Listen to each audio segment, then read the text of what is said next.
Imagine a street in the heart of Quezon City, Philippines. By day, it's just another road cutting through a bustling urban landscape. But as night falls, Balete Drive transforms. The silence becomes heavy, almost suffocating. Towering ancient Balete trees line the street, their gnarled branches reaching out like skeletal fingers, casting long, twisted shadows under the dim streetlights. For decades, residents and late-night drivers have whispered tales of what happens here when the city sleeps. They speak of a sudden chill in the air, the unsettling feeling of being watched, and a figure that appears and vanishes in the blink of an eye. One driver, a taxi operator named Mang Tony, remembers it vividly. He was driving a passenger home late one evening. The air suddenly grew cold, his radio crackled with static, and when he glanced in his rearview mirror, he saw her. Her eyes were hollow, her face pale, her white dress stained and torn. He slammed on the brakes, but when he turned around, the back seat was empty. The passenger he had picked up just minutes before was gone. The ghost of Balete Drive is known as the White Lady, a figure deeply woven into the fabric of Filipino folklore. But who was she? There are many stories, each more tragic than the last. One legend says she was a young woman named Elena, brutally assaulted and left for dead under one of the great Balete trees during the Japanese occupation. Her spirit, unable to find peace, now wanders the street, forever searching for her attackers. Another story paints her as a heartbroken bride, abandoned at the altar, who took her own life in despair. Her ghostly form is said to appear to unfaithful lovers, a sorrowful warning. Yet another version suggests she isn't a vengeful spirit at all, but an encantada, a nature spirit or guardian of the ancient Balete trees, angered by the urban sprawl that has encroached upon her sacred domain. This belief taps into a much older tradition, where Balete trees are seen as gateways to the spirit world, homes for supernatural beings. To understand the legend of Balete Drive, you have to understand the history of Quezon City itself. After World War II, this area was developed rapidly, transforming from rural land into a modern metropolis. Grand Spanish-style mansions were built along what would become Balete Drive, remnants of a colonial past. As the city grew, so did its stories. The Balete tree has always held a special, fearsome place in Filipino folklore. It's believed to be the dwelling place of spirits, both benevolent and malevolent, like the caper, a cigar-smoking giant, or the tikbaling, a horse-headed humanoid. So, when these ancient beliefs collided with the anxieties of a rapidly changing, post-war urban environment, it's no surprise that a powerful urban legend was born. The haunting of Balete Drive isn't just a ghost story. It's a reflection of cultural memory, where ancient folklore meets modern fears. The accounts are chillingly consistent. A group of friends driving down the road late at night decided to test the legend. They rolled down their windows, calling out for the White Lady. For a few minutes, nothing happened. They laughed, thinking it was just a silly story. Then, their car engine sputtered and died. The headlights flickered, cutting through the dense, humid air. And that's when they saw her, standing in the middle of the road, her long black hair obscuring her face. They screamed, fumbling with the ignition. Just as the engine roared back to life, she vanished. Another story comes from a resident who lived in one of the old houses. She would often hear a woman crying outside her window at night. When she'd look, there was no one there, just the rustling leaves of the Balete tree across the street. The most famous version involves picking up a beautiful woman late at night, only for her to disappear from the back seat, leaving behind only a faint scent of jasmine and a terrifying realization when the driver looks in the rearview mirror to see her face, bloody and horrifying, staring back at him. These stories have a way of getting under your skin, don't they? If you're finding this as fascinating and chilling as I am, do me a favor and hit that like button. And if you want to explore more dark legends and haunted places from around the world, make sure you subscribe and turn on notifications so you don't miss our next journey into the unknown. Sharing this video also helps us reach more people who love a good ghost story. Now, let's get back to the darkness. The legend of the Balete Drive White Lady didn't stay on that one street for long. It exploded into Filipino popular culture, becoming the country's quintessential ghost. In 1988, the horror film Hiwaga Esse Balete Drive cemented the story in the national consciousness. The movie took the core elements, the haunted street, the vanishing hitchhiker, the tragic backstory, and amplified them for the big screen, turning the White Lady into a terrifying icon of Philippine cinema. She appeared in TV shows, comic books, and countless Halloween specials, each adaptation adding a new layer to her myth. She became a shorthand for Ghost, a figure every Filipino child grew up fearing. This cultural saturation meant that even people who had never been to Quezon City knew the name Balete Drive and the phantom who called it home. She is to the Philippines what Bloody Mary is to the West, a name you dare not say in the dark. Naturally, Balete Drive has become a hotspot for paranormal investigators. Armed with EMF meters, EVP recorders, thermal cameras, and spirit boxes, teams have spent countless nights trying to capture definitive proof of the haunting. Many have reported strange phenomena. Audio recordings have picked up faint whispers and disembodied cries when no one was speaking. EMF detectors have spiked erratically near the oldest Balete trees, indicating fluctuations in the electromagnetic field. One investigation team captured a thermal image showing a cold spot in the shape of a human figure that moved across the road before dissipating. During an EVP session, when an investigator asked, "What is your name?" the recorder, upon playback, seemed to reveal a faint, one-word answer, "Elena." While none of this is conclusive proof, the sheer volume of unexplained personal experiences and technical anomalies keeps investigators and the public coming back for more. Of course, there are plenty of skeptical explanations for what happens on Balete Drive. Scientists and psychologists offer logical reasons for these experiences. The winding road, combined with the way modern headlights cut through fog or rain, can create deceptive tricks of light and shadow, easily mistaken for a fleeting figure. The phenomenon of highway hypnosis, a trance-like state experienced during long, monotonous drives, can lead to hallucinations. Psychologists also point to the power of suggestion and confirmation bias. When you drive down a street you've been told is haunted, your brain is primed to interpret any unusual sight or sound as something supernatural. The eerie silence at night isn't paranormal. It's simply the result of an affluent, low-density residential area. The cold spots?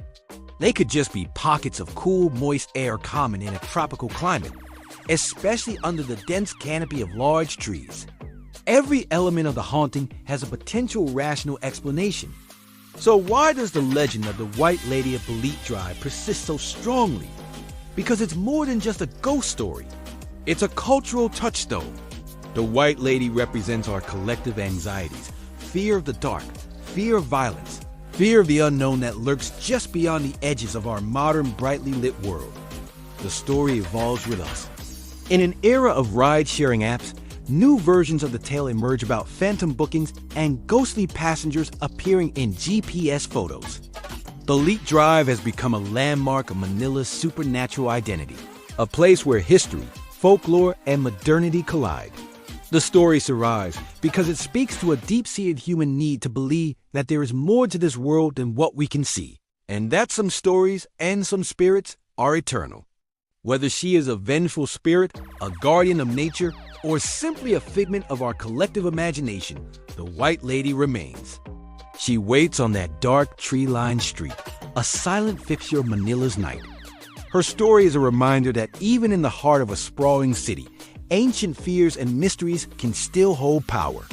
But the hauntings of Balete Drive are just one stop on our tour of the world's most terrifying legends. Our next journey takes us across the globe to a place where locals claim the devil himself helped build a bridge, a place steeped in tragedy and shadowed by a curse. Join us next time as we travel to Romania to uncover the dark secrets of its own haunted bridge. Thank you for watching. Step into a place where the world goes silent. We're entering Aokigahara, Japan's infamous sea of trees. Sprawling at the base of Mount Fuji, this forest is so dense, so tightly woven with ancient trees and volcanic rock, that it seems to swallow sound whole. GPS fails. Compasses spin wildly. The moss covering the forest floor muffles every footstep, creating an unnatural quiet. but it's not truly silent. Visitors speak of whispers carried on a wind that never seems to blow, a feeling of being watched from the shadows. Paths that were clear moments before seem to vanish, leaving travelers disoriented, as if the forest itself is rearranging its labyrinthine corridors.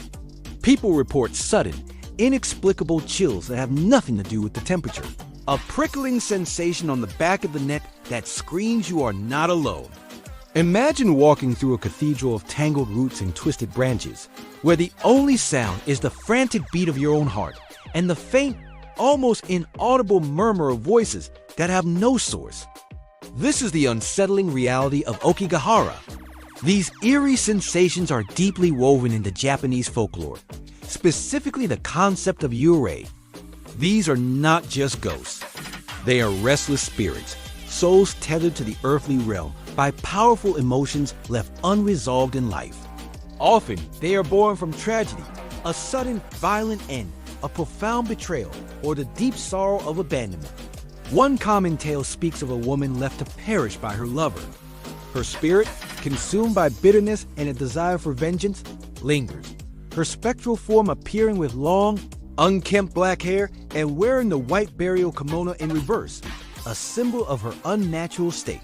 Another story tells of spirits of those who died with a powerful grudge, their anger so potent it crystallizes into a curse that clings to the place of their death. These yurei are not just meant to frighten. They are tragic figures, their stories serving as cautionary tales about the enduring power of human emotion. Their presence in places like Aokigahara is seen as a natural consequence, a place where profound despair has left a permanent stain on the landscape. From the dark woods, we travel to the ancient capital Kyoto, home to a place known as the Whispering Shrine.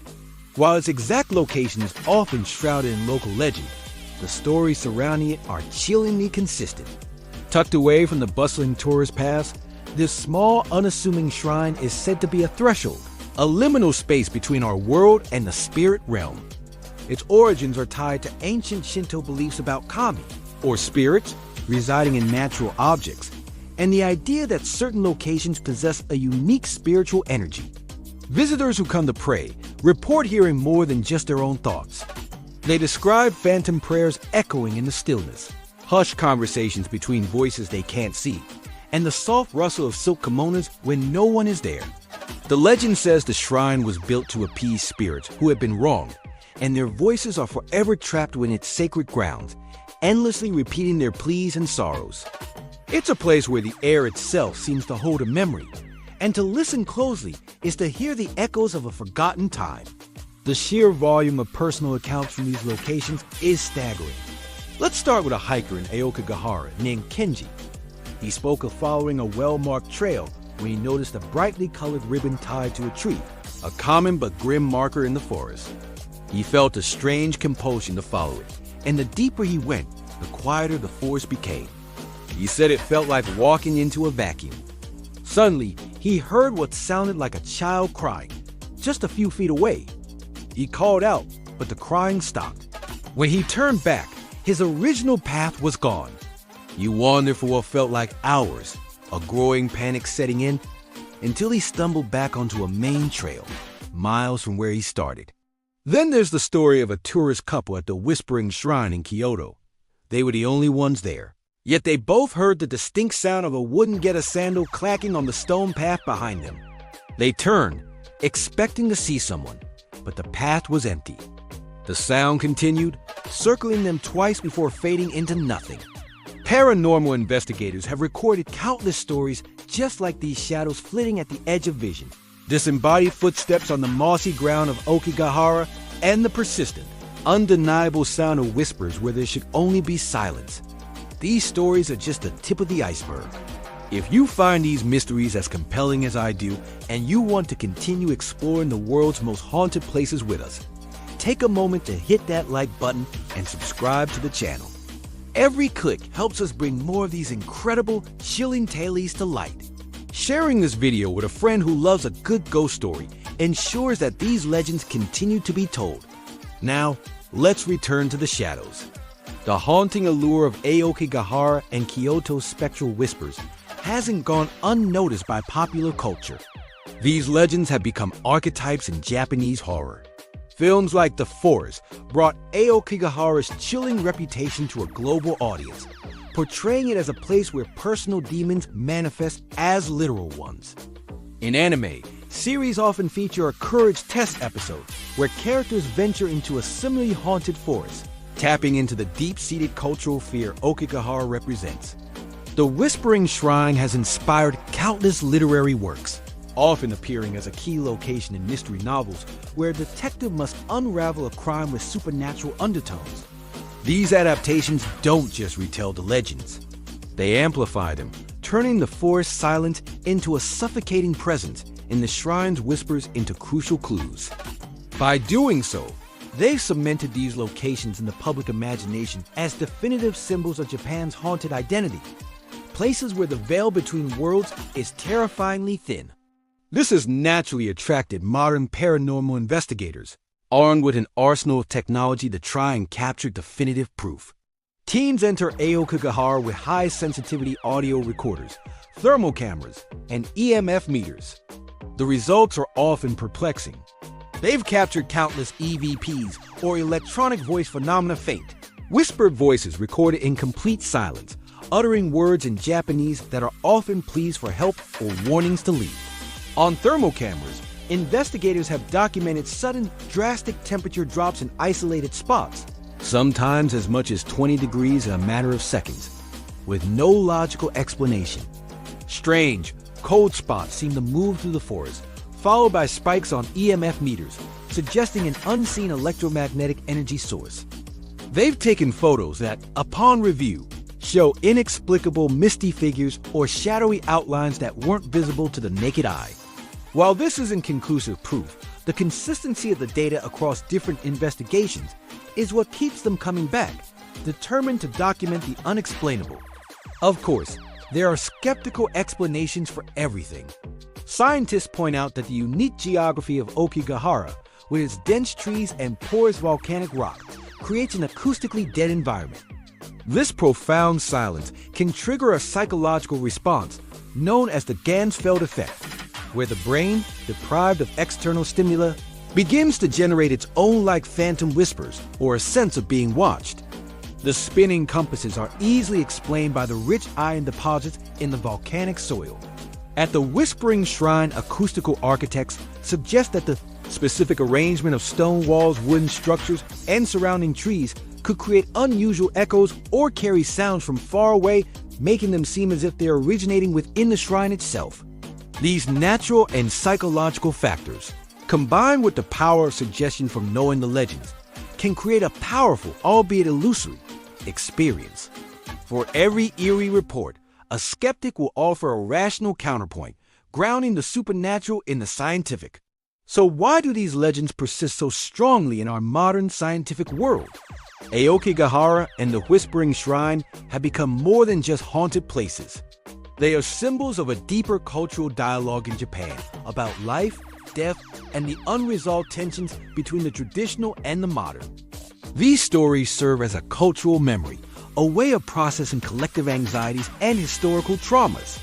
The forest, a place of profound natural beauty and deep sorrow, reflects the Japanese aesthetic of mono no aware, a gentle sadness for the transience of things. The shrine's whispers remind people of the importance of honoring the past and listening to the voices of those who came before. These urban legends evolve with each retelling, adapting to new generations but retaining their core emotional power. They are not just ghost stories. They are a reflection of Japan's haunted soul, a nation that holds its history and its spirits incredibly close. We've walked through the silent dread of Aokigahara and listened to the phantom prayers of Kyoto Sea Shrine. We've weighed the eyewitness accounts against scientific theories, but the truth remains elusive, lingering like a shadow just beyond our grasp.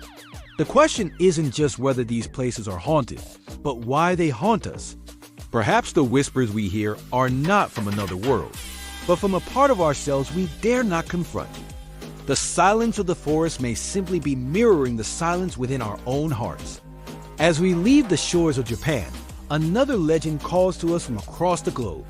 Our next journey takes us to Romania, to a place where a bridge is said to carry more than just travelers. They call it the Haunted Bridge, and the stories say that those who cross it at night may find themselves answering to the ghosts of a tragic past. Thank you for watching. Don't forget to follow for more journeys into the unknown. The night in Arad is heavy with silence, and the bridge that spans the river seems to breathe with its own rhythm. Locals say that when you step onto its worn stones after midnight, the air thickens and every sound carries a weight that does not belong to the living. The Haunted Bridge of Arad is not just a structure of iron and stone, it is a vessel of memory, tragedy, and restless spirits. They say the haunting began during construction in the late 19th century. Workers fell into the river, their bodies never recovered. Some whispered that the bridge demanded sacrifice, that its foundations were sealed with human lives. From that moment, footsteps began to echo across the span when no one was there. Merchants crossing at dusk reported being followed by invisible companions. Soldiers during wartime claimed to hear ranks of phantom boots marching beside them. Each story layered upon the next until the bridge itself became a legend. Eyewitness accounts are chillingly consistent. A merchant once described hearing deliberate footsteps behind him. He turned, but the bridge was empty. He hurried, but the phantom steps matched his pace until he reached the far end. Taxi drivers tell passengers who vanished mid-ride, pale figures dressed in old clothes, asking to be taken across only to disappear before the journey ends. Investigators have recorded whispers, voices layered and indistinct, prayers in Romanian, laments of the lost. One described a sudden drop in temperature, breath visible in the air, though the night was mild, and a hand brushing his shoulder, though he stood alone. The bridge is more than haunted. It is symbolic.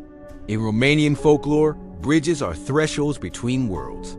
To cross at night is to risk encountering spirits who wander between realms. The Arad Bridge embodies this belief. Parents warn children not to linger there. Couples dare each other to cross, testing courage. Tourists arrive curious and leave unsettled. The iron beams groan as if under invisible weight. The river reflects distorted shapes, ripples forming without wind. Figures pace along the railings, dissolving when approached. Whispers rise from nowhere, prayers or cries carried on the wind. Paranormal teams have tried to capture proof. Recorders pick up footsteps, measured and deliberate, though the span is empty. Cameras catch shadows moving against the current.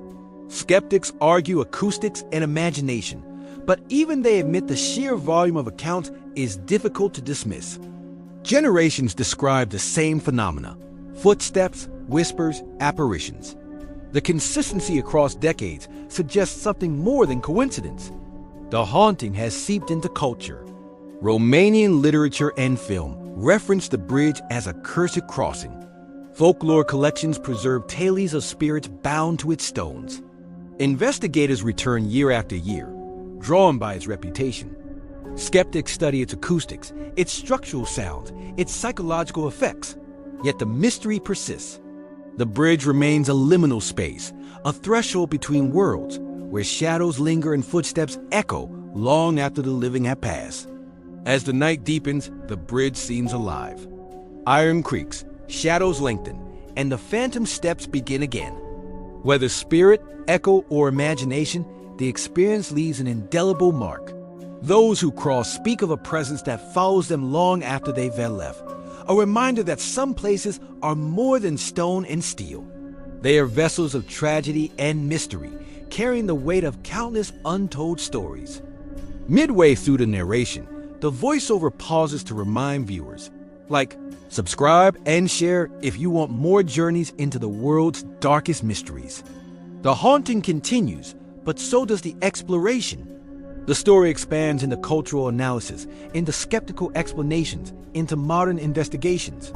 Each section builds upon the last, weaving folklore, history, eyewitness testimony, and cultural resonance into a tapestry of fear and fascination.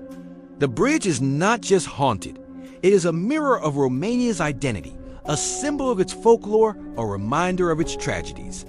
And as the narration closes, the footsteps echo one last time.